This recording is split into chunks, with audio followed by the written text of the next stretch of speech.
Brooks, starring Eve Arden.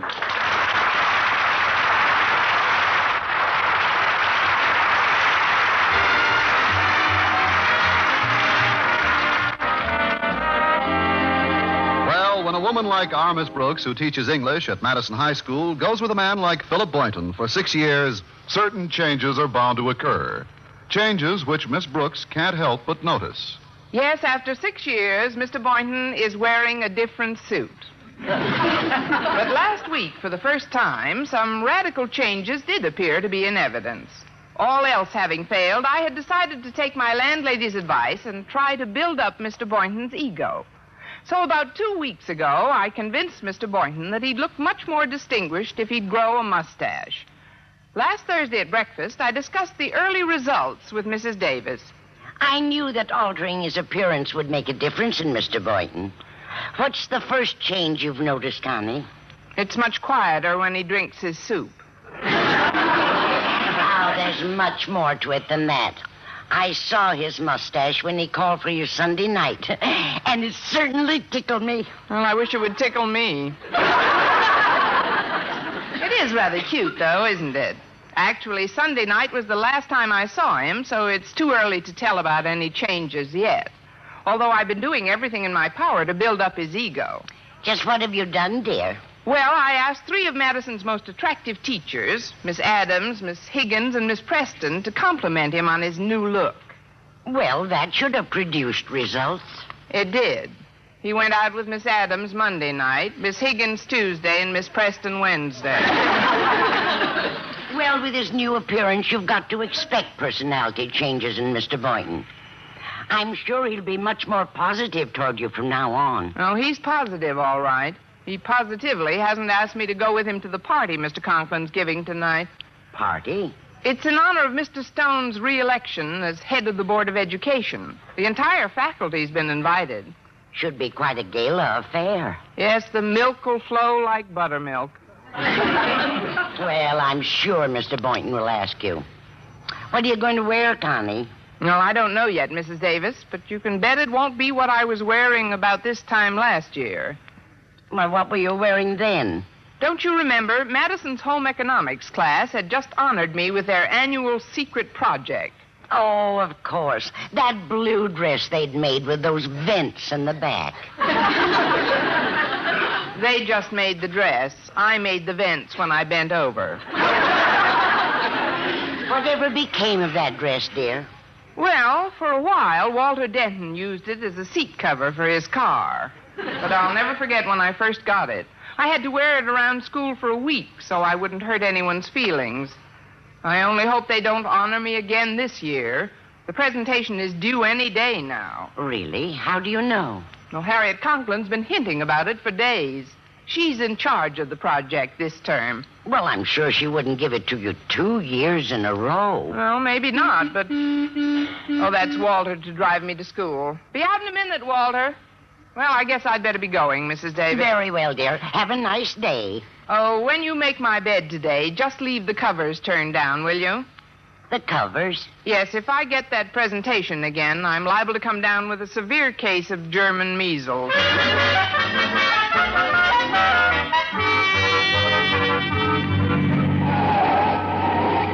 Oh, for goodness sakes, Walter. If you're going to make a turn like that, at least give the person behind you a hand signal. For you, adored teacher, I'll send out a flare. But I thought you'd noticed something besides my driving today. What's that, Walter? Well, aren't you aware of anything different this morning? Look carefully. Oh, of course. The pedestrians have been removed from your fenders. It concerns my personal appearance, Miss Brooks. You see anything over my upper lip? Yes, you forgot to wipe the egg off your lip. Please, that's a mustache, Miss Brooks. Harriet noticed it immediately. But, of course, I usually give her a much closer view. Yeah, I got the idea from Mr. Boynton.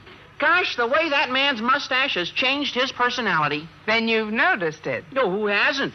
It's amazing what a difference some hair over a man's upper lip will make. Why, in the last few days, he's even winked at some of the female teachers. That's just a nervous twitch, Walter. It's nothing. And that isn't all. A couple of times I caught him holding a hand mirror up to his face. Maybe he was trying to find out if he's alive.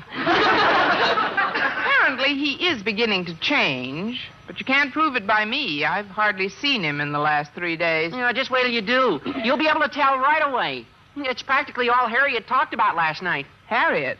She didn't happen to mention the home economics class secret project, did she? I mean, did she say who was going to be the lucky winner of this year's seat cover address? Well, no, but she did say they were going to make the presentation today, so whoever it was could wear it to Mr. Conklin's party tonight.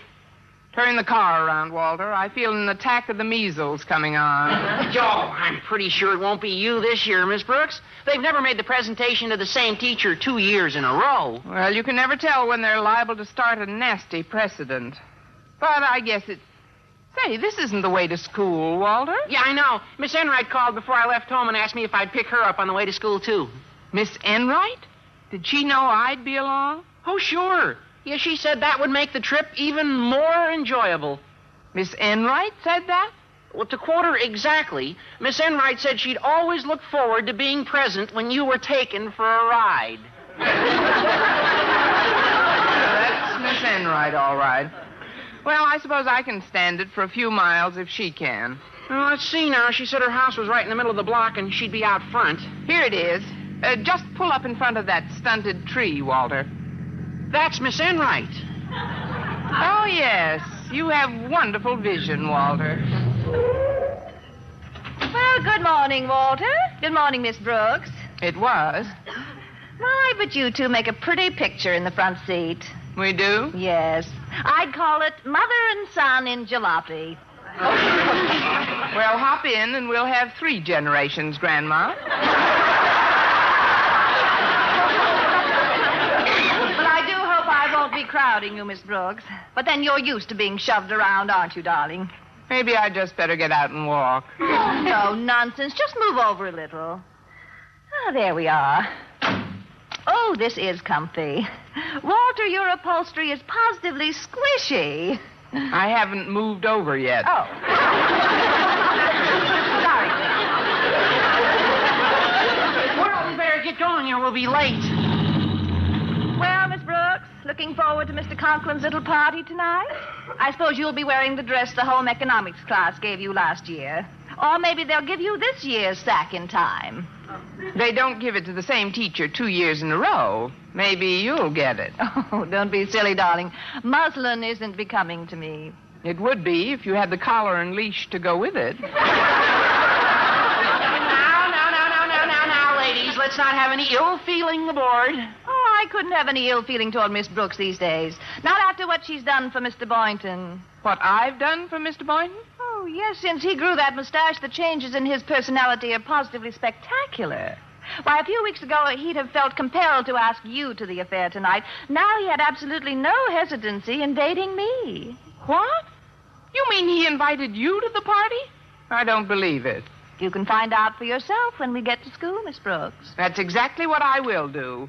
And, Walter, will you wait in your car for me, please? Why, Miss Brooks? Do you want me to run you somewhere? If it's true, you can run me over. Oh,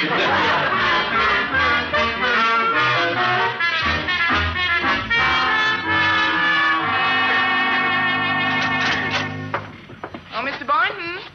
Mr. Boynton, where are you? Oh, right over here, Miss Brooks, in front of this mirror. Oh, I wanted to talk to you before class began, and... What are you doing, Mr. Boynton? I was just trying to make up my mind about this mustache, Miss Brooks.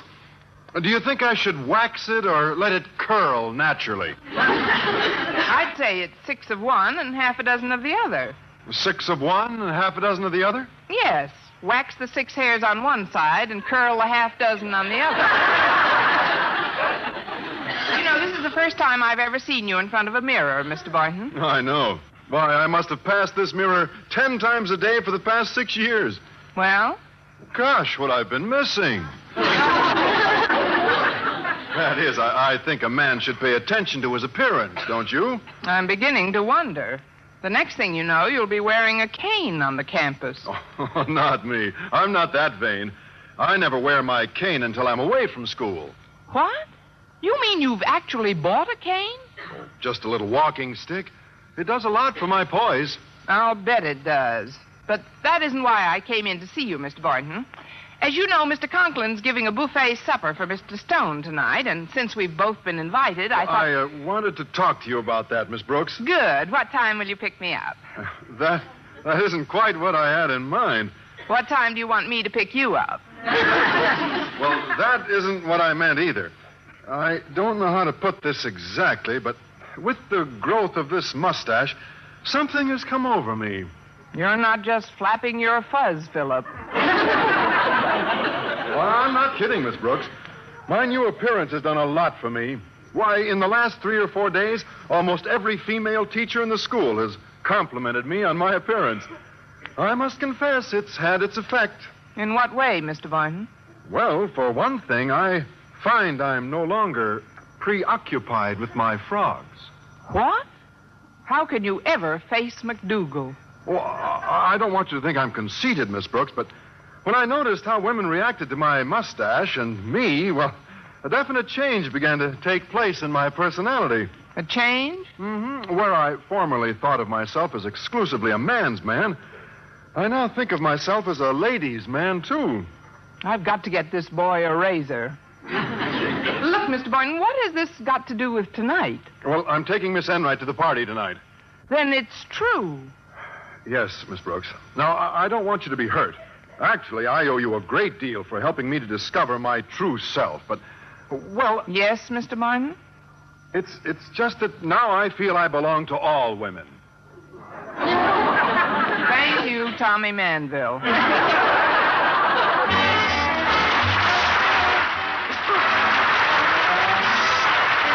behind this door. Oh, for a minute I thought the radiator was leaking hot air. It's me, Mr. Conklin. I wasn't far wrong. What are you doing behind the door, Mr. Conklin? Step into my office, Miss Brooks, and I'll tell you. All right. Well, aren't you coming out? I don't dare. I've just learned that I'm one of the recipients of this year's clothing award from the home economics class. I'm wearing the thing now. Well, don't be bashful, sir. I'm sure you look ravishing in the new muslin dress. It's not a dress, Miss Brooks. The class made me a suit of clothes. When Harriet first presented it to me, I thought it was a horse blanket. However, on closer inspection, I discovered it was a suit made from a horse blanket. Oh, it can't be that bad, sir.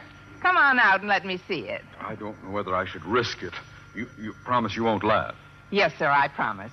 All right. Here I am. Well, I didn't laugh. Now you can appreciate what I'm up against. This consists of nothing but odds and ends. Well, if you don't mind my saying so, you look a little odd where it ends. At certain times, your levity leaves me cold, Miss Brooks. In certain places, so will that suit. I haven't dared leave the office since I put it on. Now, don't misunderstand. I'm deeply honored that Harriet's class thought enough of me to give me this award. Oh, of course. It shows that the undergraduates involved hold me in the highest esteem. Yes, indeed. And there's truly nothing in the world I treasure more than this gift. Nothing in the world. But, Miss Brooks, since this was the class's secret project... You wish they'd have kept it a secret. The truth of the matter is, when Harriet and her classmates made the presentation this morning, they insisted that I not only wear this suit when Mr. Stone arrives this afternoon, but tonight at the party as well. They said they'd be deeply hurt if I didn't. Miss Brooks, I'll be the laughingstock of the school unless you help me out of this predicament. But how can I help, sir? Well, for years now, it's been an unwritten rule that the teacher who received the award the previous year has the final say as to who gets it the following year. Although this rule has seldom been invoked, this year we're going to invoke it, aren't we? Are we? For some time now, you've been arguing to get Mr. Boynton a new lab next to your classroom. Right, Miss Brooks? We've just put that unwritten rule in writing. I knew I could count on you, so I've taken the liberty of sending for my daughter. I know how persuasive you can be when you want to be, Miss Brooks. So you... here she is now. Did you want to see me, Daddy? Oh, hi, Miss Brooks. What do you think of Daddy's new suit? Real gone, isn't it? It's on its way. Miss Brooks has something she wants to discuss with you, Harriet. Oh? What is it, Miss Brooks? Well, since I received the Home Economics Class Award last year, I have final say as to who gets it this year. Is that correct? Well, yes, Miss Brooks, but for years now, every teacher has ridden along with the class's selection. This is where I get off. That is, I'm taking advantage of my prerogative, and I don't think your father should receive the award this year. I don't think he should either. I mean, Miss Brooks may have a point, Harriet. But who deserves the suit more than Daddy, Miss Brooks? Only one man, the esteemed head of our Board of Education. Mr. Stone? Mr. Stone! Motion carried, Stone stuck. He should get the award. Well, if you say so, Miss Brooks, but I certainly hope there's no objection to the other presentation we're making today. The other one? Yes. Besides the suit, our class made a dress for a female teacher. We're giving it to Miss Adams. Want to bet? You mean you don't approve of that selection either? Then who do you think should get it? Only one person, Harriet. The teacher who's really been asking for it.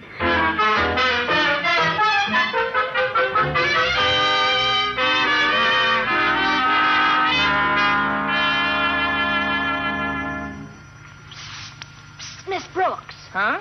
I'm over here behind the door of the faculty room. Oh, for a minute I thought it was a cobra. It's me, Miss Enright. I wasn't far from wrong.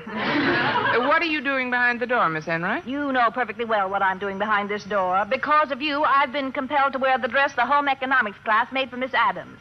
Now I daren't show my face in public. Well, you can't blame that on the dress. Now, never mind the tracks. The winner of this loathsome award has to wear this thing to the party tonight. Now, you got me into this dress, Miss Brooks. You get me out of it. Oh, then you definitely won't be able to show your face in public. You know what I mean. This atrocity looks like a potato sack on me. There, look, see? It would look better with potatoes in it. But if you're so set against wearing it tonight, perhaps we can make a deal. What sort of deal, Miss Brooks? Well, since I have the final say, I could tell Harriet to give it to someone else, but only under certain conditions. What are they? First, that you break your date with Mr. Boynton tonight, and second, that you give as your reason the fact that he's been taking this mustache bit much too big. And if I refuse? Say, I was just noticing that muslin does wonders for your knobby knees. All right, Miss Brooks, you win. I have no choice but to agree to your proposal. Atta girl. You must admit I'm a good loser, darling. Yes, indeed, Miss Enright, and I can't think of anyone I'd rather see lose.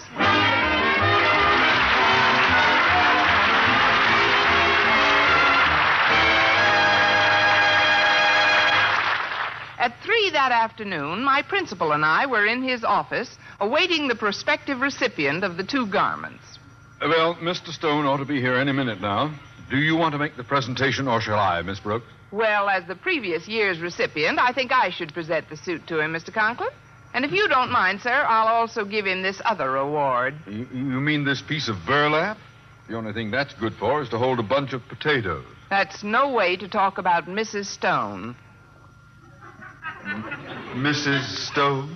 This is the dress made by our home economics class. The Stones should make quite a handsome couple in these outfits. Oh, yes, indeed. They'll be almost as well dressed as Mammy and Pappy Yoakum. However, as long as you've made... Oh, there he is now. Come in.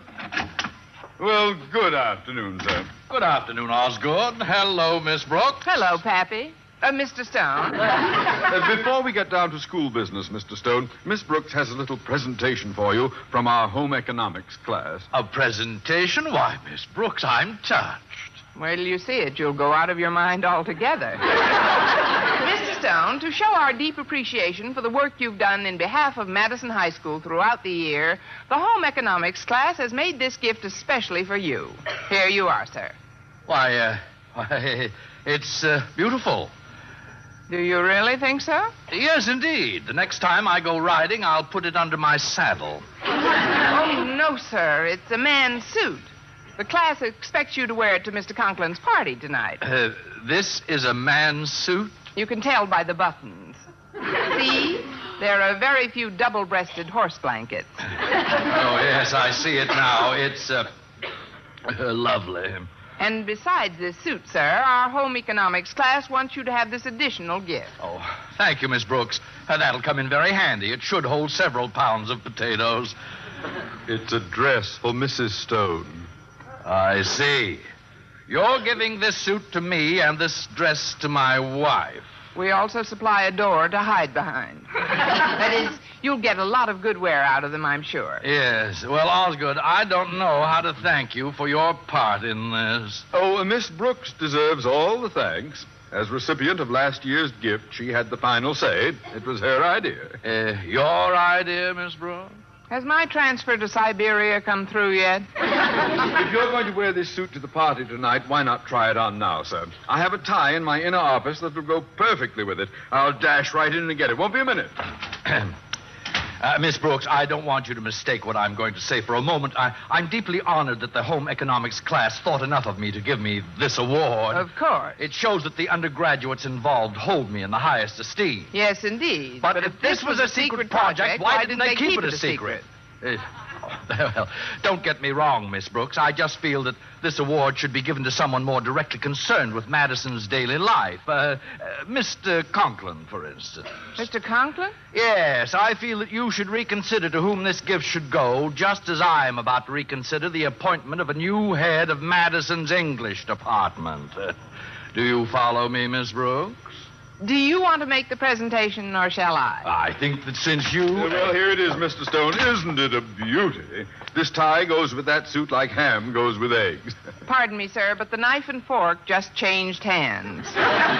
What Miss Brooks means, Osgood, is that I cannot accept this signal honor. You can't? Mr. Conklin, Mr. Stone and I feel that because of your devoted attention to the needs of both teachers and faculty at Madison High throughout the years, this suit from the home economics class should go to you. Well, there's nothing I've wanted more. Mr. Stone, Miss Brooks, I don't know how to thank you. As I look at this splendid garment, I realize that there's nothing I've wanted more! Miss Brooks, what's going on here? Mr. Stone persuaded me you should have it, sir. But I thought we decided Mr. Stone should have it. Remember when we were discussing Mr. Boynton's new lab being moved right next to your classroom? Now, tut, Osgood, the decision should come from the new head of Madison's English department. Head of the English department? Miss Brooks? But we'd be trading our integrity for a mess of pottage. A double-breasted mess of pottage. Look, gentlemen, I don't want to blackmail anyone into a promotion. Perhaps neither of you deserves this award. That's my girl. But then who should be the recipient? It does present a problem, doesn't it? Come in. Hello, everyone. Mr. Boynton, welcome home. Oh, no, you can't do... Huh? Will you make the presentation, or shall I, Mr. Stone? Go right ahead, Osgood. Since I have the final say, I... Get lost. Mr. Boynton, in honor of the service You have done for Madison throughout the years, because of your devotion to duty, and your unflagging zeal in your work, we want you to have this award. From the picture Abbott and Costello Meet the Board of Education. I don't quite understand, but thank you very much for the suit. I certainly didn't expect anything like this when I came in here. Why did you come in, Mr. Boynton? Harriet told me you were in here, Miss Brooks. And since Miss Enright can't make it, I wanted to invite you to Mr. Conklin's party tonight. I accept. And that automatically eliminates you as the recipient of the honorable horse blanket. But, gentlemen, I think I have a solution that should be acceptable to all concerned. What is it, Miss Brooks? Hand it over, please. Thanks. For you, Mr. Stone. For you, Mr. Conklin. For you, Mr. Boynton. And may the pants rest in peace.